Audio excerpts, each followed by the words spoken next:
From the Library of Congress in Washington, D.C.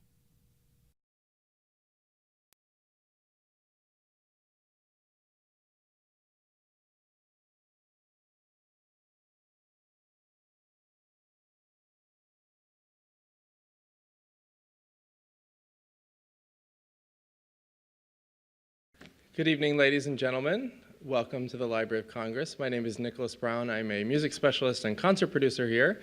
I have a slight disclaimer for the evening, and that is I have a really bad cough at the moment. It's not contagious, but if I start coughing and hacking up a lung at any point during the lecture, please take that moment to look at the screen or read your program notes, and I will compose myself as quickly as possible. Feel free to ask any questions throughout the talk. No combative questions are accepted until after the talk is done. But just feel free to stick your hand up and I'll holler at you to get your thoughts. So this evening's concert by Vox Luminis is centric on Italian vocal music from the late Renaissance and the early Baroque, especially featuring selections from the Monteverdi books of madrigals and then also the Stabat Mater by Domenico Scarlatti, who is the famous one for the keyboard sonatas. His father was also very famous, Alessandro Scarlatti, but they're not the same person. Alessandro actually also composed two settings of the Stabat Mater, which we'll get into shortly. So the purpose of the talk this evening is just to get you introduced into the genre of Stabat Mater. I'm going to introduce sort of what is the text about, where did the text come from, and then we're going to look at a series of different Stabat Mater settings from the Renaissance to the late part of the 20th century. And we're going to look closely at one section of the text, and then through that compare the different styles and also composers' egos and that kind of deal. So what is the Stabat Mater? It is a sacred Catholic text that is believed to have originated in about the 13th or 14th centuries. There are many different theories about who wrote the text. One of them is that a gentleman named Jacobus de Benedictis, who was a Franciscan monk, wrote it. There's another theory that a gentleman named Jacoponus da Todi, who was a lawyer in the town of Todi, he would have composed it as a tribute to his wife who had passed away. And he was a lay person in the Franciscan order. Some other people who have received probably inaccurate credits for authoring the text include Saint Bonaventure, Pope Innocent II, and other random members of the Franciscan order. So regardless of who may have actually come up with the text, the text addresses the biblical story of the Virgin Mother witnessing Jesus' suffering on the cross. We are an apolitical institution, so this is just we're presenting historical perspective on the religion that's at play here.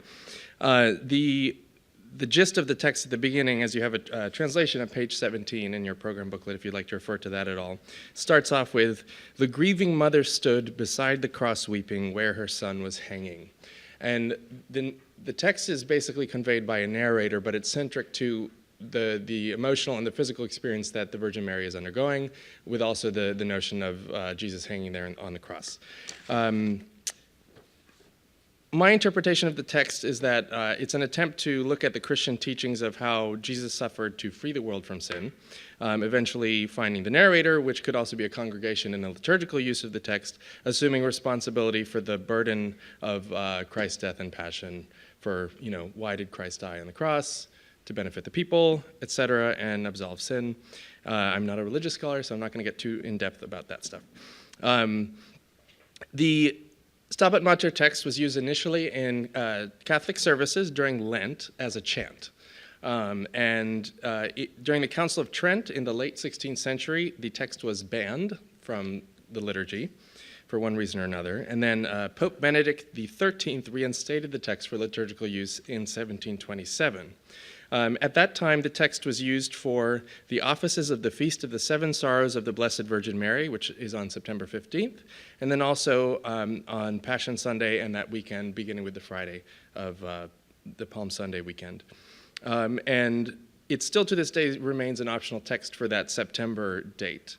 And another use of the Stabat Mater story and narrative is during the Stations of the Cross, which in some Catholic churches are done throughout the year. Other versions of Christianity do it at select times of the year. And nowadays, if you get a more liberal Catholic church, they'll probably only do the Stations at Lent. which is a big shift, but needless to say. Some of the important early settings of the Stabat Mater text were composed by leading Renaissance musicians such as William Cornish, Josquin, Palestrina, and Lassos, or Lasso, or Lassi, however you have learned his name. Between the late 17th century and into the 18th century, composers seemed drawn to the Stabat Mater text for one reason or another. This was also a time when sacred choral and vocal genres were evolving and flourishing. This is the period when Bach gets going with the cantatas, and the passions are very popular. And by the way, a lot of other people composed passions before Bach actually did, yet we only tend to remember Bach's. And then, so some of the big players who composed other settings, and these are the ones we're going to look at today, or some of them, are Alessandro Scarlatti, Pergolesi, Domenico Scarlatti, Haydn, Boccherini, Mozart, and many others into the later part of the 19th century and 20th century, including Rossini, Liszt, Verdi, Szymanowski, Poulenc, and Penderecki. Now, one interesting fact. The Stabat Mater was a favorite liturgical text of a group called the Flagellants. And apologies if I'm not pronouncing that correctly. They were a Catholic sect from the 13th century. They were heretics. And they were into public beatings as acts of discipline and penance. And somehow they were into the Stabat Mater. But anywho. So the stanza that we're going to focus on today in the music is the second stanza. Again, page 17 in the program booklet if you want to follow along with the translation. This stanza says, cuius animam gementem contristatam et dolentem per transivit gladius. Through her weeping soul, compassionate and grieving, a sword passed. So there are a lot of different ways one can interpret this. This could be, okay, well, the basic gist of it is Mary's suffering, she's miserable, her son is hanging on a cross. And then there's this sword of grief, and is it just the idea of grief, or is it a physical reaction to the grief? And it's kind of tying the symbolism of Jesus' wounds to what she's going through emotionally and how they're connected as one, as relatives and such. So close readings can be done in the poetry. I'll leave you to do your own interpretations of that. So where is this stanza specifically represented in the Bible as well? Because oftentimes with Christian texts, they're not just in one place, right? So they'll have a representation in this gospel or in another gospel, in the letters, etc. So the Bible covers this notion of the sword and grief in the Gospel of St. Luke, chapter 2 and line 35. And this is related to the prophecy of Simeon, who was a religious type who met with Mary and Joseph and Jesus when they were bringing Jesus to the temple to get initiated into his religion. I think it was 40 days after he was born. Correct me if I'm wrong. And Simeon gives this prophecy that essentially says that though he really, really wishes he would outlive Jesus, he believes that Jesus is going to die sooner than everyone wants. And that's kind of the premonition of, okay, Jesus suffering and dying for the people. So he quite specifically mentions sword in that moment in the Bible. I'm going to read for you two different versions of the Bible of this text.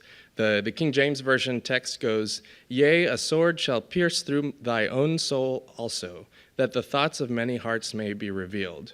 So this sword of grief is going to pass through Mary, or also representing the people, and everyone's loyalties might be revealed. So the people who are, St. Peter and denying and that kind of thing.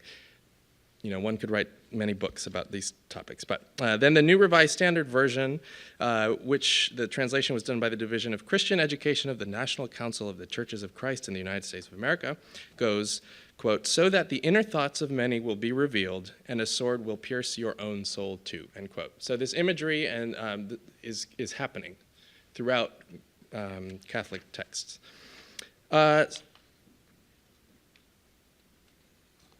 So we learn a lot about Mary's character in this text, even if you were unfamiliar with Christianity and Christian teachings. This is a woman who is compassionate. She feels emotion. She feels pain. She feels the pain of others and identifies with them. And one thing that we're able to understand about the text with the musical settings is where the composers may have stood with the text and how much they value the text and how much did they either conform or go against the musical styles of their period in order to convey the text in a musical way. So sometimes composers' musical styles will completely go against the sort of generally accepted nature of the text as being sad and there's sorrow and pain, etc. Someone like Rossini, who you were listening to his setting as you came in, and we'll hear bits of later, he goes way operatic. And there's some drama behind all that, and I'll get this. So that's your cliffhanger. Hold on for the next 35 minutes. And then sometimes the composers would set the Stabat Mater for chorus. Sometimes it would be for soloists only. Sometimes it would be for soloists and chorus. Sometimes it would be a cappella voices. Sometimes it would be voices and orchestra, or voices, orchestra, and organ. So there are a lot of different ways that folks can go.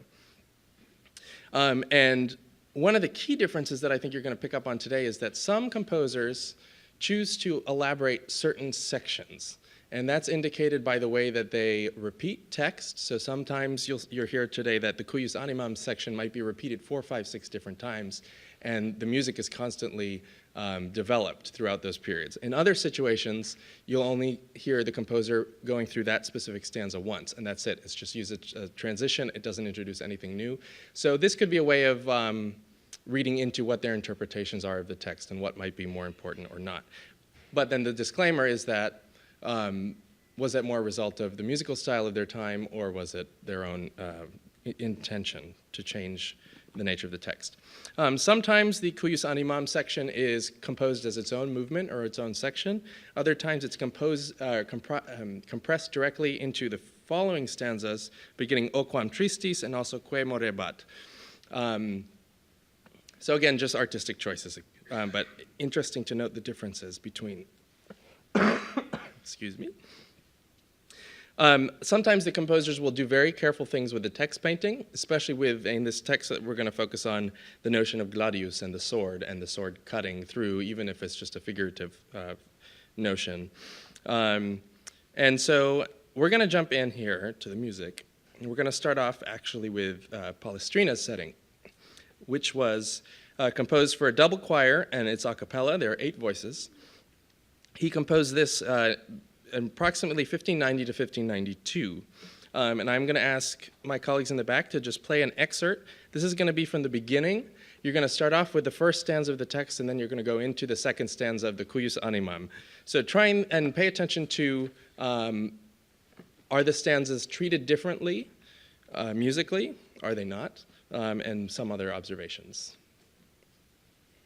Did you hear how the harmony kind of resolved on the word gladius? So that's a really interesting notion. The notion of the sword, this is the most painful, gut-wrenching moment, but maybe in this, this interpretation that kind of shows that that's the moment of resolution. That's pretty cool. That's, that's a very specific interpretation of why Jesus suffered on the cross, kind of deal. You also saw in the build-up to the gladius the way that the voices were kind of going like this. Those were suspension, so you'd hear the voices overlapping, and then they would kind of crunch and get dissonant, and then they would push forward until that resolution point.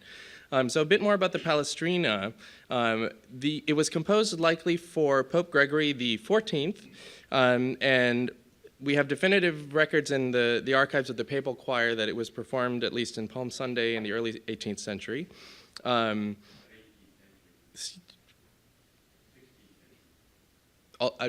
in the 18th century.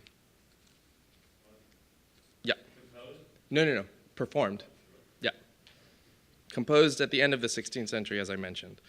Again, it's a motet for double choirs. In the late 18th century, Dr. Charles Burney, who was an English historian, discovered the manuscript and took the music back to England, and it became very popular in England at that time.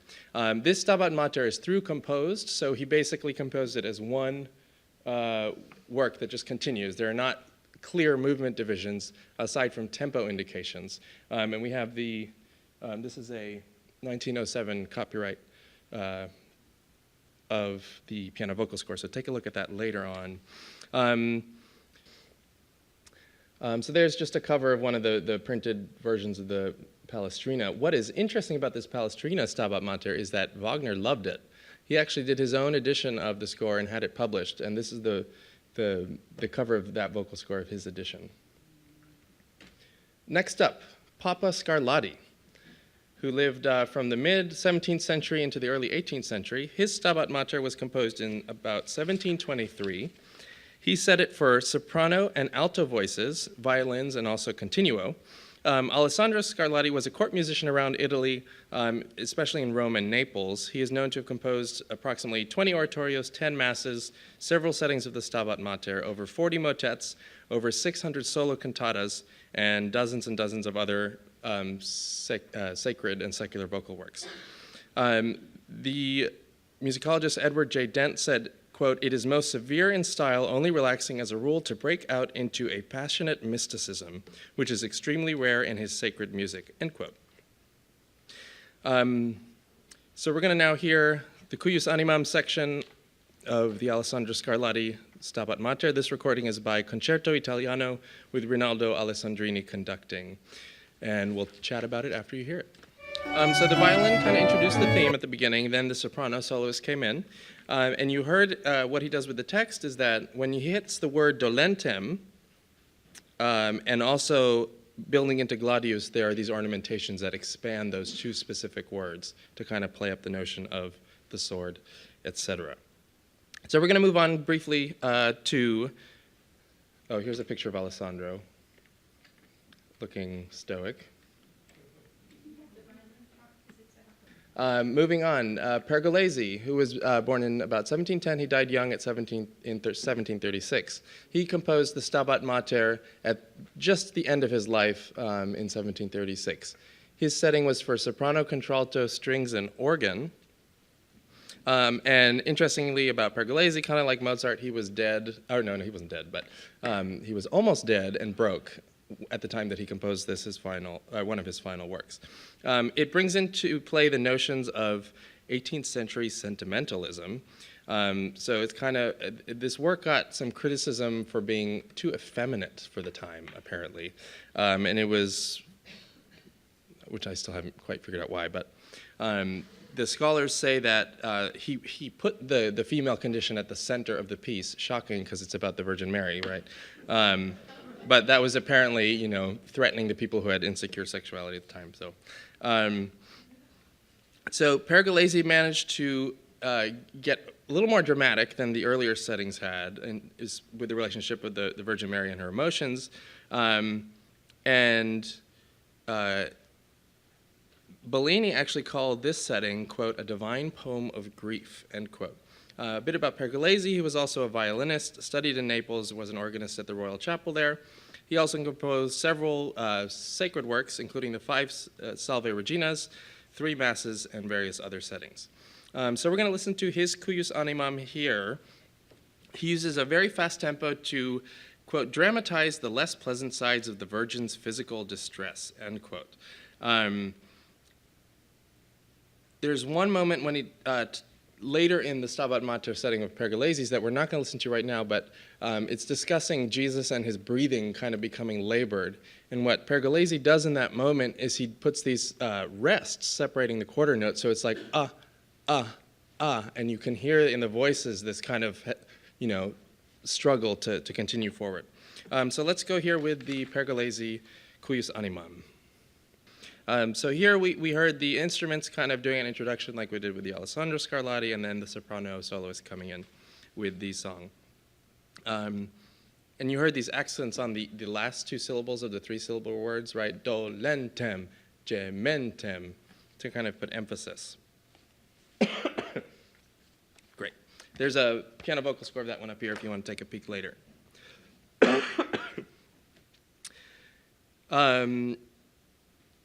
So we're going to go now to Domenico Scarlatti. Excuse me. His setting was composed in approximately 1715 to 1719, and it is believed that it was at the time that he was working in Rome. His setting is for 10 voices and continuo, and this is the one that you're going to hear tonight, so I'm not going to... I have one in my mouth, thank you.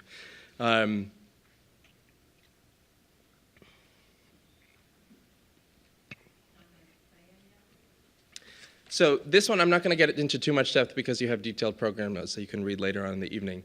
But Domenico kind of had a, not necessarily a conflict, but there was a struggle where he kind of wanted to get out from under his father's shadow, but he needed his father's clout to basically get him anywhere in the industry. So Alessandro helped him with a lot of his positions. When he got to Rome, Scarlatti was working for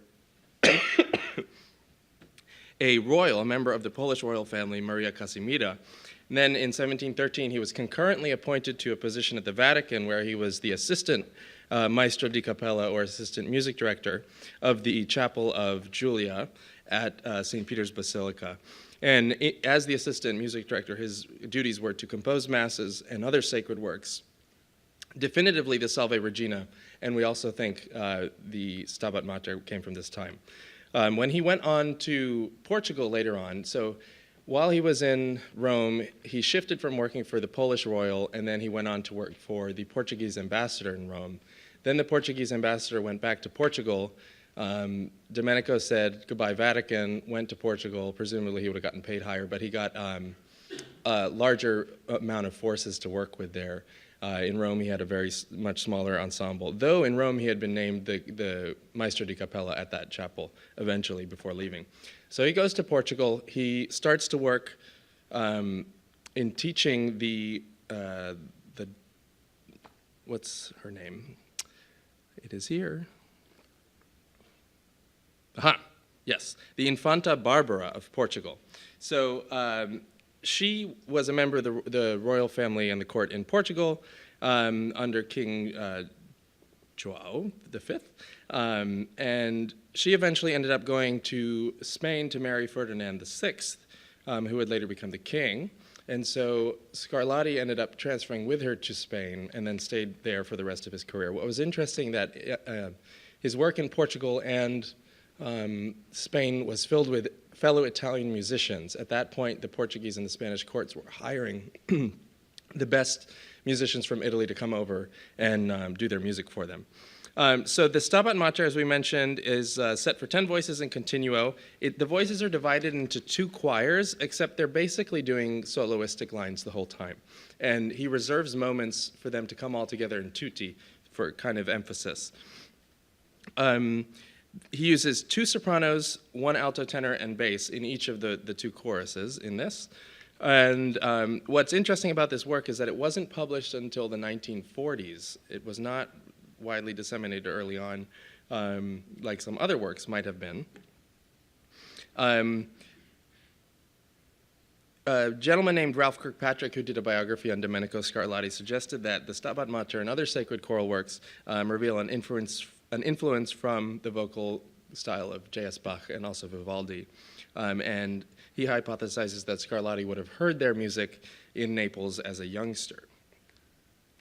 The musical style that Scarlatti uses is called the stile misto, and basically what he's doing is he's trying to look back at the Renaissance and use those vocal techniques, Renaissance polyphony, while also going more into the later Baroque styles of doing concerted instrument music. So you'll hear that influence a lot in the continuo writing. So right now we're going to listen to Domenico Scarlatti's Cuius Animam with a recording done by the choir of King's College, Cambridge, with Stephen Clobury conducting. So you'll definitely get to hear the live performance tonight, which is great, but if you want to investigate different styles of performing it, I do recommend theirs. So tonight's performance of the Domenico Scarlatti Stabat Mater will actually be the first time that it's performed at the Library of Congress, ever. So that's pretty cool. We've had his keyboard sonatas performed here a lot, including by Wanda Landowska early on. The first time a Scarlatti work was performed in our auditorium was in January of 1927. Okay, moving forward. Haydn. Ta-da! We don't usually know him for his Stabat Mater, right? We think of the Lord Nelson Mass, Mass in the Time of War, the Creation, etc. But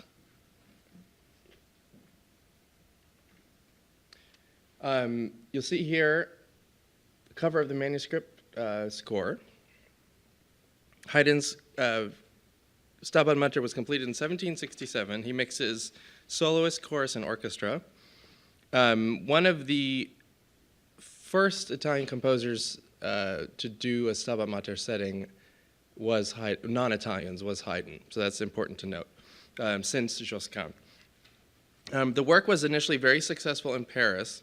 It didn't make it throughout England so well at the early on positions of the work. So Haydn in 1766 had been promoted to the full Kapellmeister, or music director of the chapel at the court of Esterhazy, when his boss, his predecessor, had passed away. So at that point, he got control of the singers in a greater way. So that was a reason for him to start testing out his chops for vocal and instrumental works. Just 1 year after that, he composed the Stabat Mater, 1767. The work is dedicated to Electress of Saxony, Maria Antonia Walpurgis, who was the widow of Friedrich Augustus II. There are records stating that the Stabat Mater was performed at the Imperial Chapel in Vienna and other churches throughout the city. H.C. Robbins Landon, who is, of course, the most famous Haydn scholar ever, said that this work, quote, was the first vocal work from Eisenstadt to make a lasting impact on musical Europe, end quote. Haydn, apparently not having much humility, wrote an encyclopedia article about himself in 1776, and he said that the Stabat Mater was one of his, quote, most successful works, end quote. He has a lot of movements in his Stabat Mater. He has about 14 movements, but he doesn't give the Cuius Animam its own. He folds that into the opening Stabat Mater. So we're going to listen to a bit of Haydn's Stabat Mater here. This is a recording from 2000 done by Nicholas Harnoncourt with the Schoenberg Choir and Concentus Musicus Wien. Right. So he uses a lot of 16th note figures and accents, subito or sudden dynamic changes to really do the emphasizing of the text, like the sword piercing. And this notion of the tremolandi, which is the da in the strings that you hear, is very operatic and it's very melodramatic. At least I think so. So now that we're in the classical era, let's move on to another setting, LuigiBoccherini. His setting is for 3 solo voices, 2 sopranos, 1 tenor, and then stringed instruments. He composed actually 2 different versions. The first version came out in 1781 with soprano and strings, and then he revised it and added more movements, with the final version being completed around 1800, 1801. His Stabat Mater has 11 movements. He does give the Cuius Animam its own section, and it is a solo by the first soprano. Think about the mood and how it might compare with the text. You said that he arranged it in 11 movements, sections? Yes. I assume that's just the composer's own arbitrary combinations. Yep. There's nothing in the text that No, I mean links like 3 and then 4 or 2. The basic level is, okay, they're the different stanzas. So you could do a different section for each stanza. Sometimes the composers will want to, use one musical idea for a couple or 3 stanzas. So it's really arbitrary. It's an indication of how they interpret the text for sure. So like the people who spend this much time on the sword going in, they apparently don't see that as much more than transition, whereas other people will do a whole movement on that. Right. Like in the Liszt, big, huge oratorio, there's a huge amount of development of just that text. So, I see. composers are composers. Very good, thank you. Okay, next up. Schubert. Who knew? Schubert did a Stabat Mater setting, right? His is for solo voices, chorus, orchestra, and organ. And it was composed in 1815. This is an image of part of the 1846 edition of the score that was published. And I just can't get excited about it for some reason. I don't know why, but anyways. So let's listen to a bit of Schubert's setting here, and we'll talk about it afterwards. This is a recording by John Elliott Gardner and the Orchestre Révolutionnaire et Romantique from 1999. So here's an example of a setting where he only goes through the text once, right, of the Cuius Animam. And he goes right in after that point that you were listening to, the O Quam Tristis. What happened with the origin of this work? He had composed some sacred works earlier in his life, dating back to the 1820s when he did a Messa di Gloria. In 1831, he went to Spain, and he was in a conversation with the Archdeacon of Madrid. And that gentleman suggested that he do a Stabat Mater setting. So what Rossini did was he went ahead and composed 6 numbers using stanzas 1, 5, 6, 7, 8, and 9, and that was out in 1832. The first performance of that version was in 1833, and a gentleman named Giuseppe Tavolini composed the remaining stanzas of text. That premiered in the Chapel of San Filippo el Real in Madrid. Up to 1841, Rossini continued working on this Stabat Mater. He threw out his colleagues' movements and inserted his own versions of stanzas 2, 3, 4, and 10. The complete final version of just Rossini's composition was premiered in Paris on January 7th, 1842. Interestingly, a gentleman named Donizetti also conducted an early performance of the Rossini Stabat Mater in Italy, actually in Bologna, in March of 1842.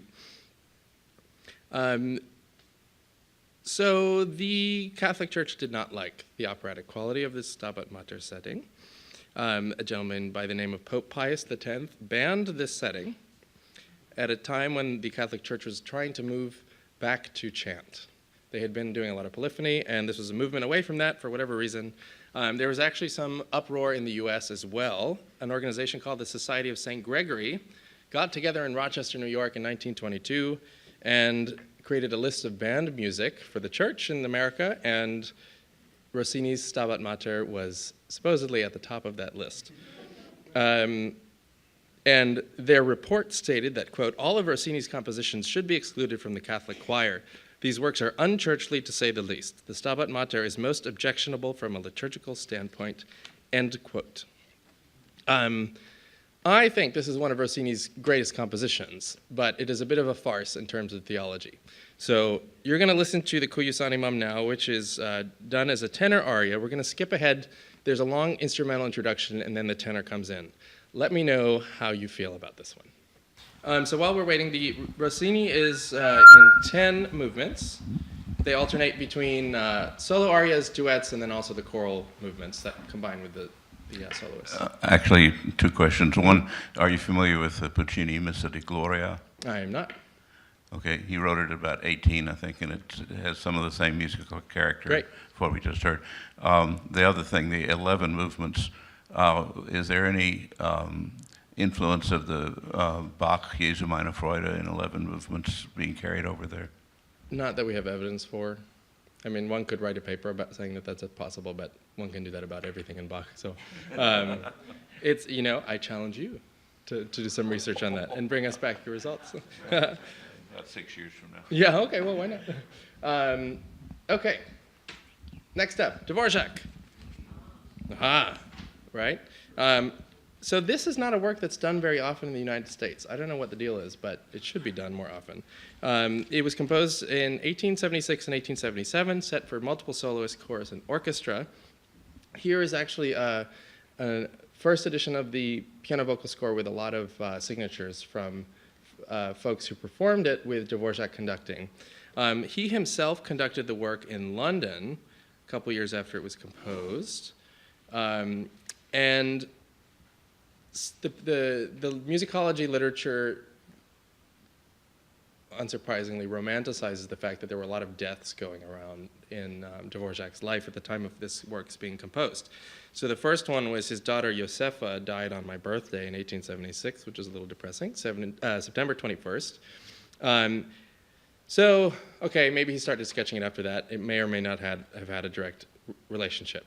He completed the orchestration in 1877, only when 2 of his other kids died. So you can make of that what you will. The final version was completed in October and November of 1877 in Prague. This setting is divided into 10 parts. And the premiere took place on December 23rd, 1880 in Prague at an anniversary concert for the Society of Musicians. It was performed right away throughout Eastern Europe, including in Hungary, Czechoslovakia, and then the first sort of distant country it made it to was the UK. And then, as I mentioned, Dvorak composed it himself. It wasn't the UK premiere, but one of the subsequent performances. So let's hear Dvorak's Cuius Animam. The way that he structures this is it comes in, there's a bit of a tenor solo and some choral stuff, And this recording is done by the Prague Symphony Orchestra and Philharmonic Choir with Jiří Bělohlávek conducting from 1997. I can't make much of why these composers keep setting this aria, this section for tenor, but maybe it's an attempt to have it represent Jesus conveying his sort of role in all of this. I don't know. Open to interpretation. Or maybe it's just because they wanted a tenor vehicle and they know that that sells for whatever it's worth. So moving on from Dvorak, we're going to go back in time a teeny bit by a few decades, and we're going to look at Franz Liszt. He composed a ginormous oratorio called Christus. He composed it over the course of 1862 to 1866 for soloist, choir, and orchestra. The Library of Congress, as I hope all of you know, is like the place to research Liszt manuscripts outside of Hungary. So there's that, courtesy of the Congress, believe it or not. So Liszt treats this in the same kind of manner as the Handel Messiah. There are three parts. The first part deals with the Christmas story. The second part deals with the period of after Epiphany, and then the third part deals with the Passion and the Resurrection. The movements are broken down into 5 movements in the first part, 5 movements in the second part, 4 movements in the third part. So the Stabat Mater plays a role in this as one of the movements in the third part. But what's interesting about the Liszt setting is that because he put the Stabat Mater in this context of the whole sort of story of Christianity, or the stories of Jesus, he also includes something called the Stabat Mater Speciosa in the first part. And this is the same kind of a text, except it looks at the perspective of the Virgin Mary at the time of just after Christ's birth. So it gives you, in the first part of this oratorio, Mary with Jesus at the beginning, and then towards the end you get the Stabat Mater Dolorosa, which is the one that we're focusing on today, of Jesus at the cross with Mary there with him. So we're going to listen to, just briefly, the Stabat Mater Speciosa, so you can hear that. And then we're going to think about, are there any musical differences between that style of the beginning of Christ's life to the end of Christ's life in the Stabat Mater Dolorosa. So we're going to go here with a recording by Helmut Rieling with the SWR Stuttgart Radio Symphony. It goes on, but it opens with this a cappella chorale, which, just having heard it just now again, it kind of strikes me as, if you look at the text, it's all about happiness and jubilation and how joy will come and salvation, etc. But it just sounds angsty. I don't know about you. And part of that might just be the a cappella style, where it sounds like there's something underlying whatever's being conveyed in this text. So let's now listen to the Cuius Anima from Stabat Mater Dolorosa from part 3 of the Liszt oratorio.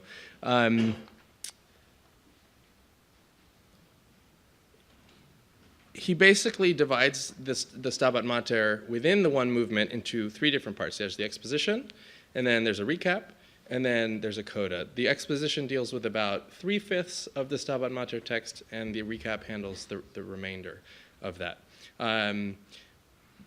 Liszt, of course, was a priest at one point in his life. He also spent a lot of time in Rome, and he composed this piece while he was in Rome. So here we go with Cuius Anima. At the moment where they start saying gladius, the instrumentation goes from that much to this much, and all of the woodwinds join in. There's a full string complement, but it's just momentary. They kind of declare gladius, and there's this expansion, and then all of a sudden it's, and then those lower strings continue on. So really interesting. Because Liszt was so into religion at various points of time, I think it could be argued that this is probably one of the most intentioned settings of the Stabat Mater with regards to the text. So there's value in a close study of the entire Christus setting. Okay, we're going to go ahead and we're going to skip the next 2 for the interest of time, and we're going to jump to my favorite, which is the Poulenc. Verdi and Shivanovsky, and if you want to learn about those, just come see me afterwards. I don't want to keep everyone in here beyond an hour, though. So Poulenc. Raise your hand if you like Poulenc. Yay! It's growing. He's in vogue right now. I don't know why, but it's great. You should always, well, it was his, it was like the 50th anniversary of his death last year. So Poulenc's Stabat Mater setting was composed in 1950 to 1951. It's for soprano solo, chorus, and orchestra. He started composing it in a town in the Loire Valley, and he completed the orchestration just in time for a premiere at the Strasbourg Festival in 1951. And the conductor was Fritz Munch, who was the brother of Charles Munch, who was the Boston Symphony Orchestra conductor. He dedicated it to the memory of a close friend, this is Poulenc, named Christian Berard, who was a fashion illustrator and had just died in 1949. He was a famous designer who had done work for Chanel and also for some Jean Cocteau films. So Poulenc, of course, is one of the Les Six French composers of the early 20th century, including Milhaud, Honegger, Auric, Taillefer, and Duret. A lot of the literature with the Poulenc is convinced that he composed it all because of people dying. I don't know. Anyways, that's musicologist reading in too far, I think. So what's interesting with the Poulenc is this is a really great example of early 20th century approach to religion and the way that jazz starts infusing into traditional classical art music. And he, because of that sort of the crunchiness of the jazz harmonies that pervades throughout this setting, one could believe that he's getting much more into the notion of Mary's femininity and her sexuality and that kind of thing. There are specific things that he does in some of the later movements where he kind of builds tension into specific textual moments that indicate that. Again, a whole dissertation topic, which I'm not going to bore you with now. But let's give you a sense of this. So Poulenc's Cuius Animam is its own movement. It's marked allegro molto and très violent, very violent in the orchestral score, though not in the piano vocal for some reason. It is thrilling, and it goes for about I'm going to give you a minute of it. So enjoy. I recommend following along with the text and noticing what words get what kind of attention. Cool. So I think this is one, I'm completely biased. I've performed this one more than the others. But I think it gets into a whole different realm of the text that a lot of these other settings don't, especially the earlier settings from the Renaissance and the Baroque. Yeah, they all kind of play along with the word gladius and dolentem, gementem, but this one just goes so much beyond that, and it does it in so much of a more succinct period of time. That was the whole movement that you just heard. And he's using the full orchestra, and you hear the horn giving that kind of metallic feel of the sword going on. And when I've done this one, the conductors always talk about the way that you cut off the gladius, and that cutoff on the gladius, and then there are some short cutoffs as well that you heard in there. It's just astounding. If you haven't listened to this piece, go listen to it in entirety. It's about 25 minutes long. If you can see a live performance, go. It's worth it. I like it more than the Gloria, if that means anything to anyone. But it's a matter of taste. That was from the famous Boston Symphony Kathleen Battle recording of the Gloria and the Stabat Mater. And by the way, the Library of Congress, Kusevitsky Foundation, commissioned the Poulenc Gloria, and we have the manuscript. So that is exciting. Some scholars note the difference between the Gloria and the Stabat Mater as being the Gloria is much more about the symphonic style of composing and kind of using the choir to supplement the orchestra, whereas the Stabat Mater is so much more about the voices, and the orchestra kind of just enhances what's going on with the voices. Okay, the last one we're going to look at, and I know this is going beyond the title that I offered for the lecture, but I think it was cool. So, Krzysztof Penderecki, born in 1933, he is a living composer, Polish. His setting of the Stabat Mater is very interesting. It goes way beyond anything you've heard today, except that he's actually looking back at the Renaissance, and even earlier than that. He's really trying to get back at chant, but offering it in a 20th century spin. So, this is all about modernism and the avant-garde and reinventing the wheel in the 20th century, but I think it's a worthy exercise at least. So the Penderecki setting premiered in November 27th, or on November 27th of 1962 in Warsaw. The performance was by the Warsaw National Philharmonic Choir. He does some funny things with the text. He cuts out a lot of the stanzas, and then he also adds some other text in there, which is interesting, at least. Penderecki also composed at the same time a St. Luke Passion, and it's interesting to compare the Stabat Mater, which is much more vocally centric, of course, versus the St. Luke Passion, which is much more extended. I was going to give a Richard Taruskin quote, but I'm not, and that's going to be a statement, so how about it? So let's listen to a bit about the Penderecki. This is a recording done by the Tapiola Chamber Choir, recorded in Finland in 1993. And one of the interesting techniques that he does in this piece, and you can come take a look at the score in a little bit, is that at key points, what he does is instead of giving each voice part the whole line of text, he'll give each voice part one word in a line. So he'll go from the top of the score to the bottom, and it'll be like Stabat Mater dolorosa, something like that, or the quis est homo non floret. So it's an interesting technique, yeah.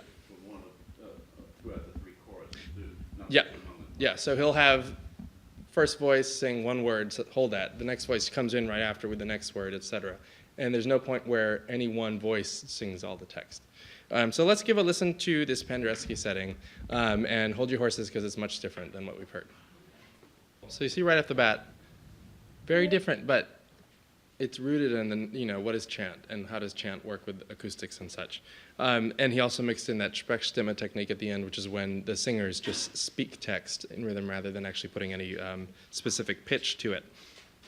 So a couple of notes before I depart you and let you free. The library would like to thank a few institutions for supporting this evening's Vox Luminis concert. The first two are the Embassy of Italy and the Italian Cultural Institute in Washington, D.C., which was very kind with their support of this project. We'd also like to thank, on behalf of Vox Luminis, the government of Belgium, the Fédération Wallonie-Bruxelles, and Wallonie-Bruxelles International for supporting the tour that they've been doing throughout North America over the past few weeks.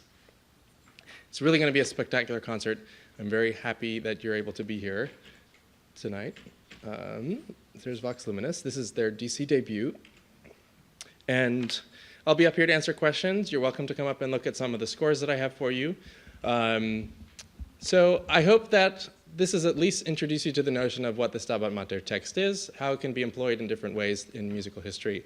And personally, it's a genre of vocal, orchestral, instrumental music that I came to late, but I think is way more fascinating in some ways than the Requiem settings, which are just, you go hear Mass, you go hear Requiem, but there are all these other sacred works that are just as, if not more interesting. So hope you have gained some new knowledge tonight, and thank you so much for coming. And thanks to Jay and Mike in the back, and Michelle for running around.